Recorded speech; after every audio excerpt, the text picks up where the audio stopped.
কোনো টাইলস এনে এখানে অ্যাডজাস্ট করতে হচ্ছে, যা আপনার রুমের সৌন্দর্যকে নষ্ট করে দেবে। আসসালামু আলাইকুম, আমি ইঞ্জিনিয়ার ইমরান নাজির। টাইলস লাগানোর পরে আরো কিছু ভুল থাকে আমাদের, সেই ভুলগুলো আজকে আমরা একটু চেক করব।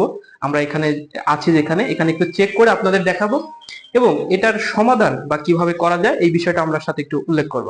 আমরা যদি একটি টাইলসেরই কাট পিস অংশ নেই, তা আপনারা যদি আপনাদের বাসা বাড়িতে টাইলসের কাজ হয় সাধারণত এইভাবে চেক করতে পারবেন। দেখেন, আমরা যদি চেক করি যে, দেখেন, আমি যদি এটা একটু আপনাদের এখানে দেখাই, দেখেন এখানে সাউন্ডটা দেখেন, কোনো গ্যাপ নেই।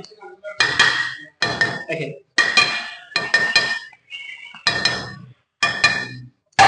দেখেন আপনারা সাউন্ড শুনতে পাচ্ছেন। অর্থাৎ এই এই টাইলসটার পুরোটা হচ্ছে এখানে গ্যাপ রয়ে গেছে। তো এই গ্যাপ থাকলে আপনার দেখেন সাউন্ডটা কেমন আসছে। তো যদি আপনার এইভাবে এইখানে গ্যাপটা থেকে যায়, যখন দেখা যায় যে কাজ শেষে যখন এখানে আসবাবপত্র আসবে, ম্যাটেরিয়ালস আসবে, তখন দেখা যাবে কি এই টাইলসটা আপনার সহজে ভেঙে যাবে।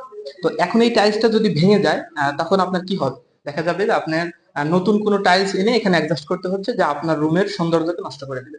সুতরাং আপনাদের উচিত হবে কাজ করার পূর্বে একজন দক্ষ মিস্ত্রিকে নিয়োগ দেওয়া এবং আপনার সঠিক সুপারভিশনের মাধ্যমে কাজগুলো করা। কারণ আপনার এই টাইলস হচ্ছে আপনার সৌন্দর্যকে বর্ধন করবে, যেমন তেমনি আপনার মানে কাজটাও সঠিক হতে হবে।